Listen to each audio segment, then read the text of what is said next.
about 4 months ago. I was on the road in Monrovia trying to get some gasoline when a woman sped up and rammed my truck on purpose, and I stopped. I asked her if she was okay, and she said yes, and I told her, let me go get my information. Now this is about 30 seconds after the whole thing happened. Just then, whoosh, cop pulls up out of nowhere. Whoosh, whoosh, 2 cars out of nowhere. And one was apparently her husband, another mystery man, and the police officer. To me, it seemed like it may have been some kind of insurance scam that these people had going together. And I could never really prove that, but what happened in the end, I don't know if it was because I look young and the lady looked a little more professional in her pantsuit and her gray hair, but what ended up happening is she told the police officer that I didn't use my turn signal and that it was my fault. He ended up giving me a ticket for not using my turn signal, even though he wasn't there to witness it. There was nobody else there to corroborate the woman's story, which sent me into a deal of having to come all the way from my home in Cucamonga, where I live in my truck, spending my gas money that I worked so hard for all the way out here to lose more money trying to take care of it. And it was a drawn out process of a few months actually. And in the city of Pasadena, some may not know this, but they have what I call the parking gangsters, which are running rampant in Los Angeles County. And so I park, and it won't let me pump in any more quarters than to give me 12 minutes at a time to park. So the judge says it's okay to come back out and feed the meters. I'm running in and out every 12 minutes. Then it's time to pay the clerk.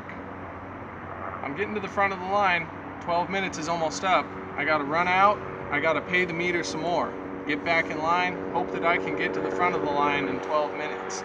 I finally make it after about 4 tries of this, and the little old lady, it wasn't her fault, she's just doing her job as a clerk.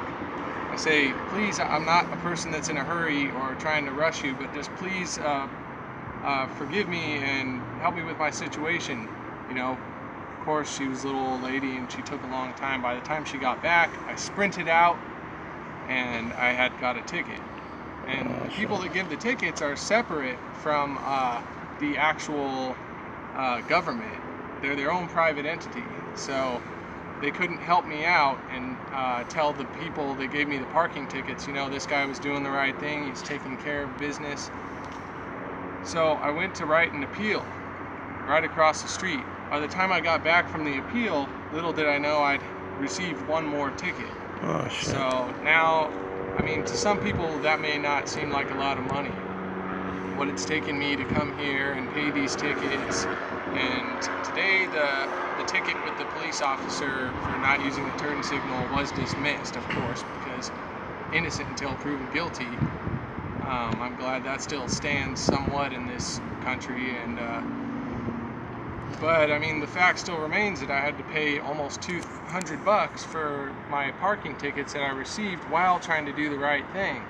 And it just seems like there's no one like in a hierarchy sort of position where I can go to them and say, you know, this ain't right, you know it, I know it, look into my eyes, I'm working hard, I'm trying to live the American dream, I'm living in my truck, you know, I'm not complaining, I'm just explaining that I'm trying to do the best that I can to catapult myself into the next part of life, whether that be making myself a happy family and providing for them, or moving to another place where things aren't so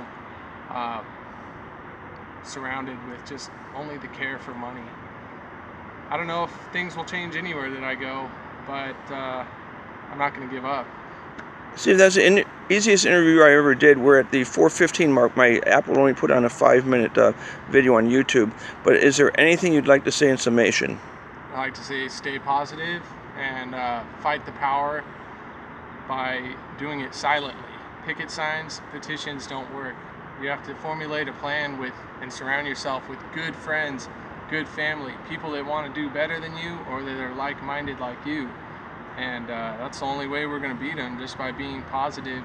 And there's no really way that you can beat the whole system, but you can give them a quiet, you know, by just doing your best. You know? We're out of time. Thank you. Thank you. That was great.